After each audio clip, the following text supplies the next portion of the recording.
Olá pessoal, tudo bem? Eu sou a professora Adriana e hoje vou fazer um resumo de como foi o segundo encontro do nosso mini curso Escrevendo em Português, produção de textos em contexto brasileiro, ministrado pelo professor Gabriel. Bom, para começar, nesse encontro foi falado sobre anúncios e vendas nas redes sociais, com foco na rede social Facebook, por ser a mais comum, a mais utilizada para esses fins. Na aula, o professor Gabriel nos deu uma dica importante sobre como pesquisar produtos na internet. Então, aqui vocês conseguem visualizar, quando a gente entra no Facebook, tem um ícone que fica aqui em cima, o terceiro ícone, que chama Marketplace. Esse ícone, ele é voltado para vendas e para compra de produtos na internet. Então, a gente encontra muitos anúncios.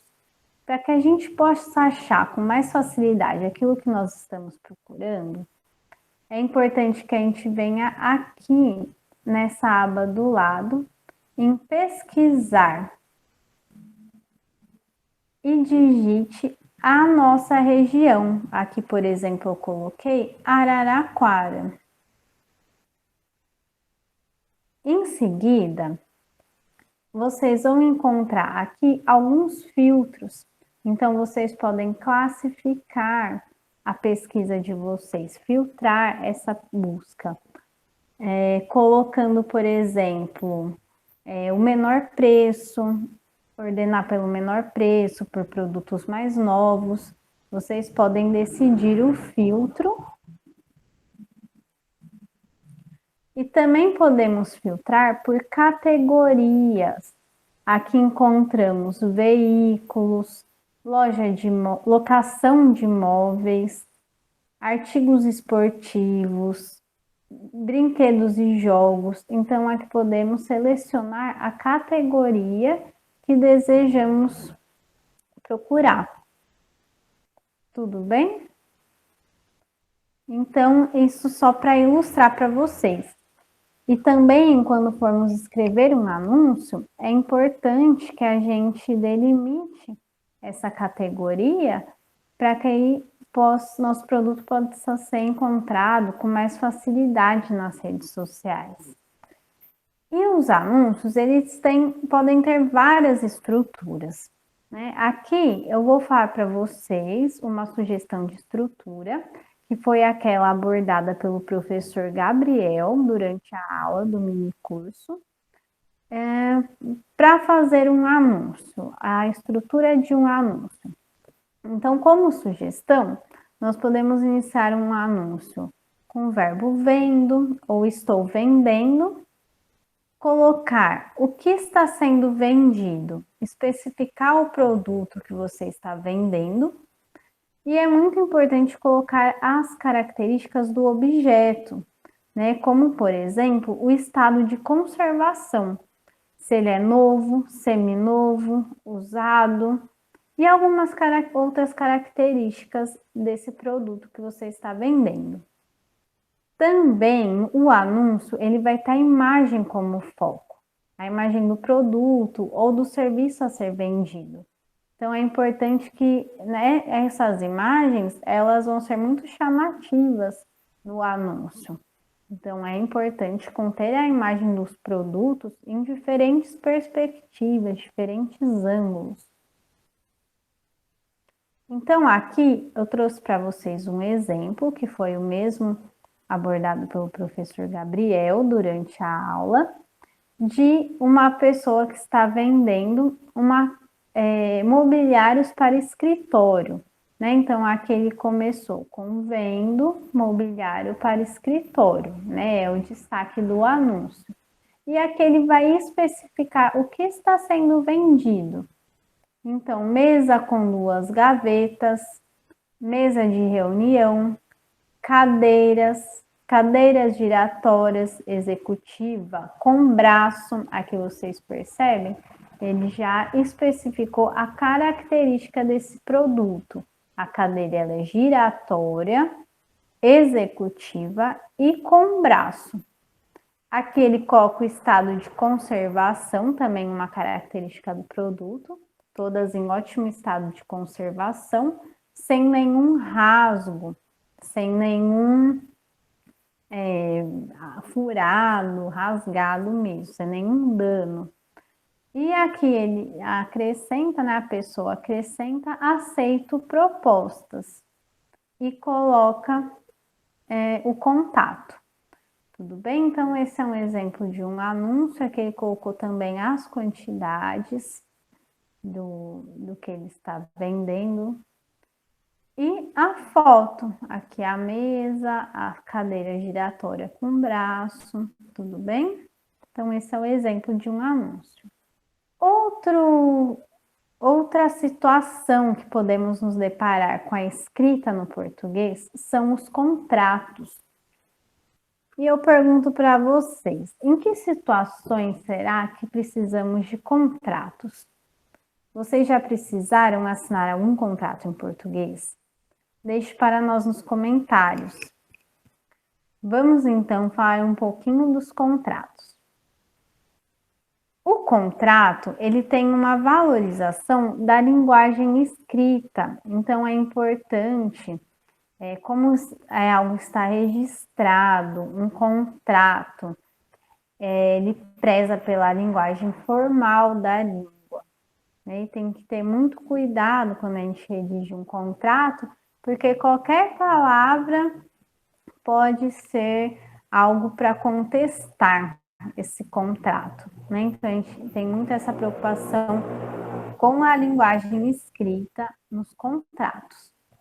Também podemos dizer que os contratos trata-se de um texto técnico, né? Então a depender do que, para que o fim do contrato, a finalidade do contrato, vão ter termos mais técnicos.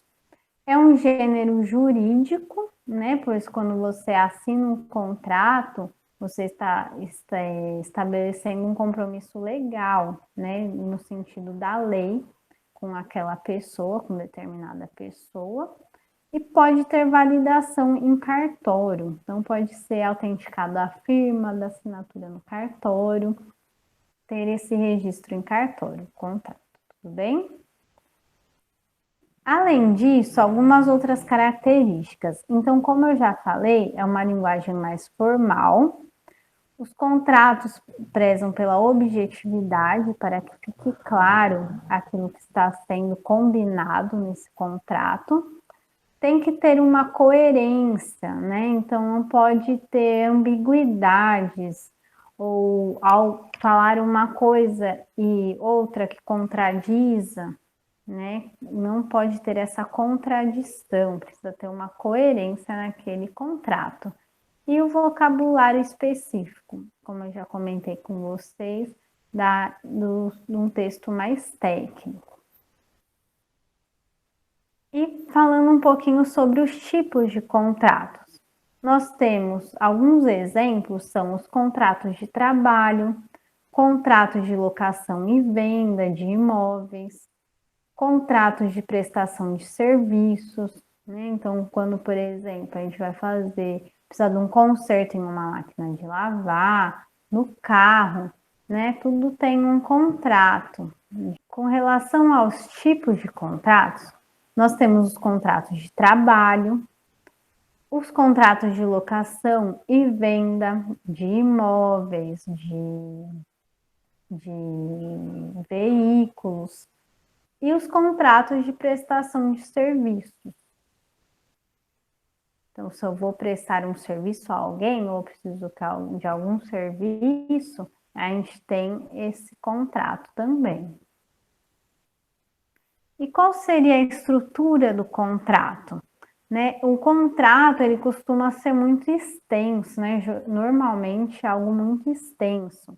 Mas eu vou trazer aqui para vocês algumas coisas essenciais, alguns pontos essenciais que o contrato precisa ter, que essa estrutura do contrato precisa ter, que foram os pontos abordados pelo professor Gabriel durante a aula do minicurso, tudo bem? Então, é importante que o contrato tenha descrito nele as pessoas e os objetos envolvidos. Então, tanto o contratante, o contratado de determinada prestação de serviço, ou o locador e o locatário, no caso de um aluguel de imóvel, por exemplo, tem que ter essas pessoas envolvidas e os objetos. É uma casa? É um automóvel? O que está envolvido naquele contrato? As disposições gerais, que são as cláusulas, e o fecho, que contém a data, o local e as assinaturas. E é importante colocar aqui para vocês que é essencial que a gente leia atentamente todo o documento e entenda cada um dos termos. Ficou na dúvida? Pergunta. Não tenham receio de perguntar, se não ficou claro alguma cláusula, alguma questão do contrato.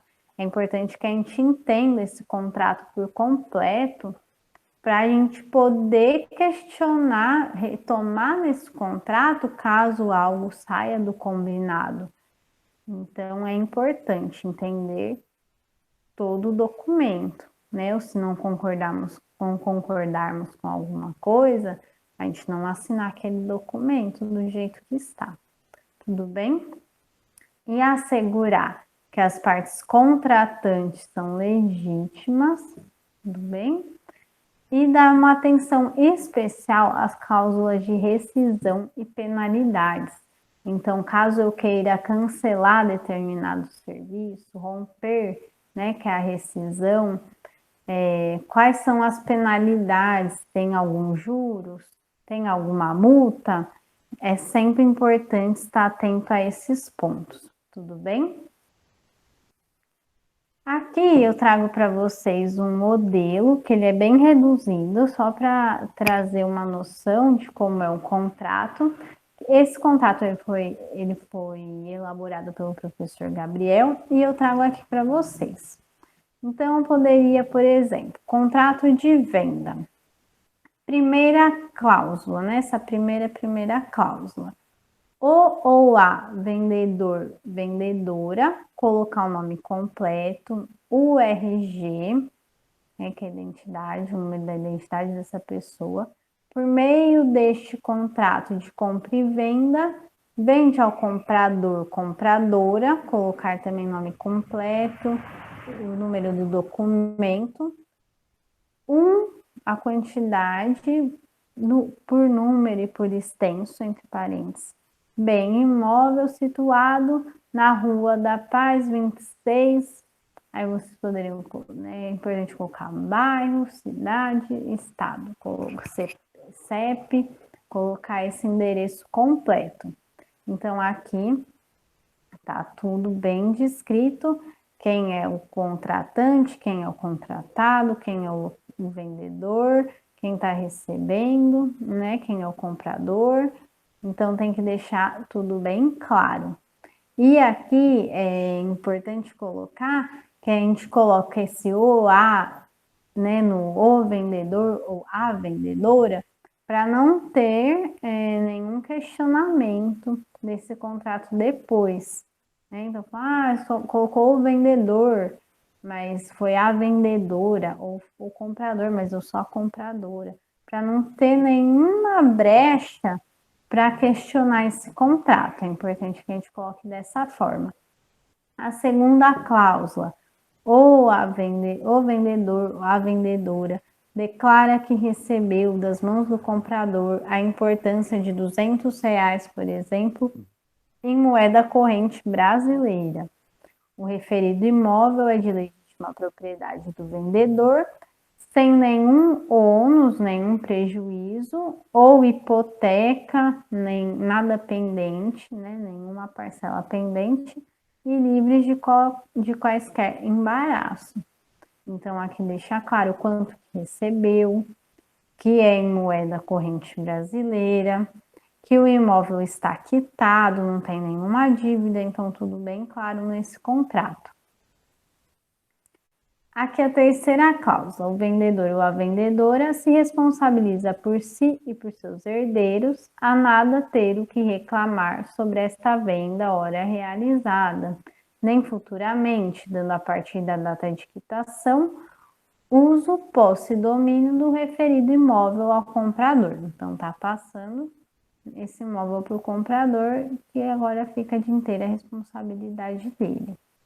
A quarta, ambas as partes, né, as duas partes, renunciam o direito de se arrepender desta venda ora realizada e se comprometem entre si a não intentarem nenhuma outra ação no sentido de interceptar sua última ação legal.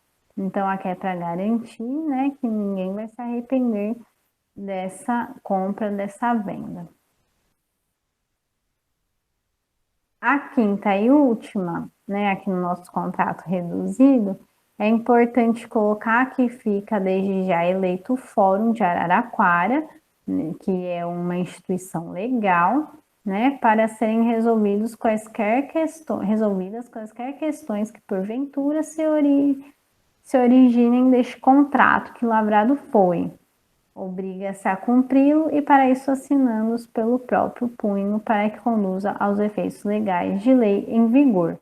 Né? Então, aqui está tornando legal perante a lei esse contrato de venda. Aí coloca a cidade e a data, né, por fim.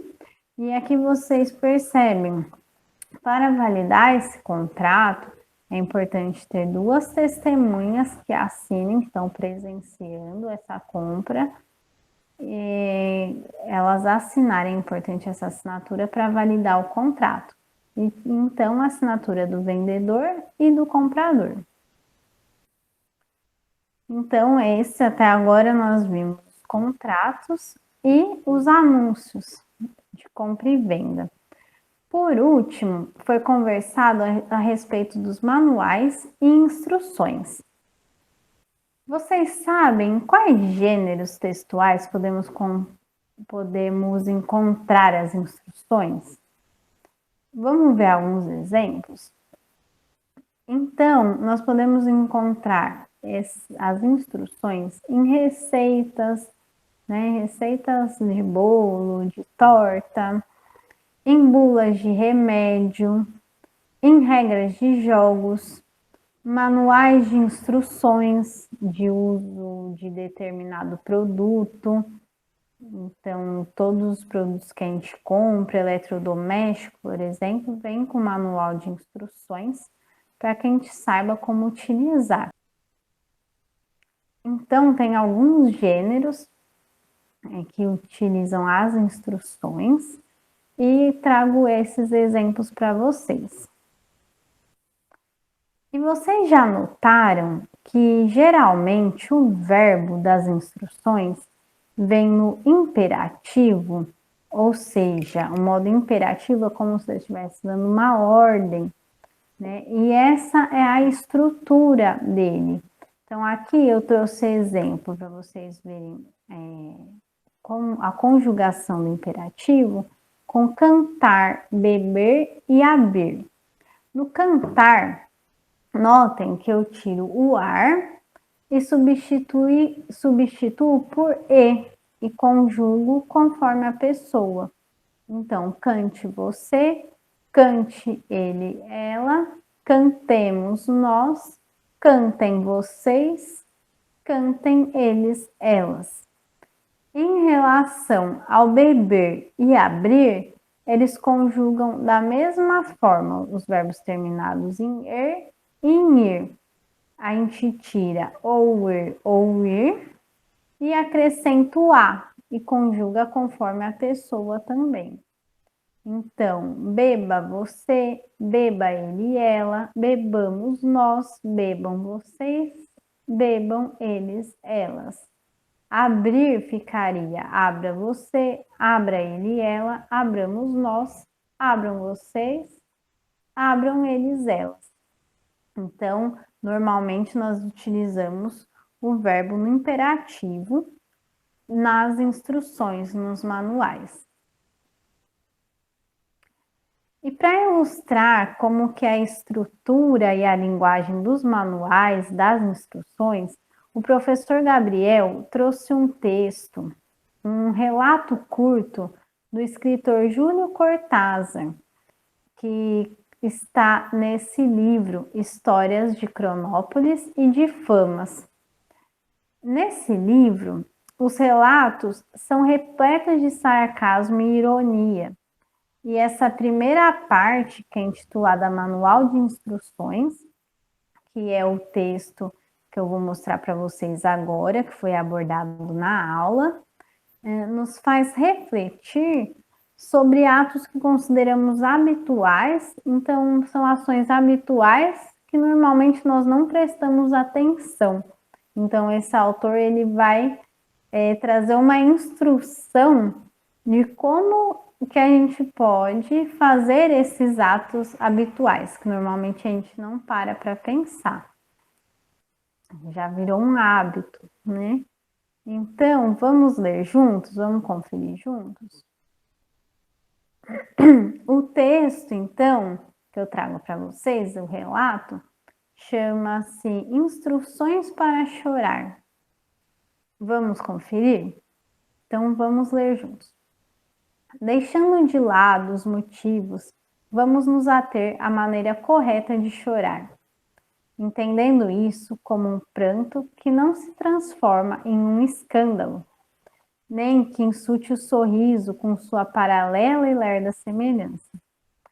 O choro médio ou ordinário consiste em uma contração geral do rosto e em um som espasmódico, acompanhado de lágrimas e mucos, esses últimos ao final, pois o choro acaba no momento em que alguém grita energicamente. Para chorar, dirija sua imaginação para você mesmo, e se isto acabar sendo impossível pelo hábito adquirido de acreditar em um mundo exterior, pense em um pato coberto de formigas ou nesses golfos do Estreito de Magalhães, onde ninguém entra, nunca.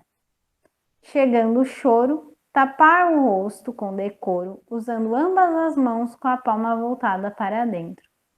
As crianças chorarão com a manga do casaco contra o rosto, e de preferência em um canto do quarto. Duração média do choro, 3 minutos. Então, aqui, vocês percebem o autor trazendo instruções de como chorar, né? Uma atividade corriqueira, um hábito que a gente não para pensar como chorar. Ele traz isso no texto, né? Como uma crítica às instruções. Trata de forma sarcástica, irônica. Então, que não deve ser nem um choro muito contido, nem muito escandaloso. Ele dá, inclusive, a duração do choro, que deve ser, em média, 3 minutos.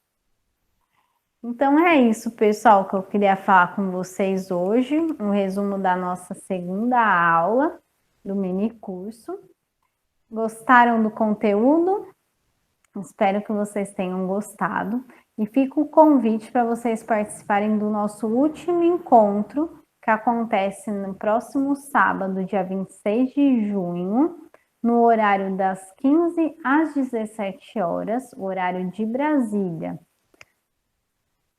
Então é isso, pessoal. Nos sigam também nas redes sociais. Não deixem de se inscrever no nosso canal no YouTube e acompanhar os próximos vídeos. Toda semana sai um vídeo novo, resumindo como que foi a aula do nosso mini curso da semana. Então, espero que tenham gostado e até a próxima!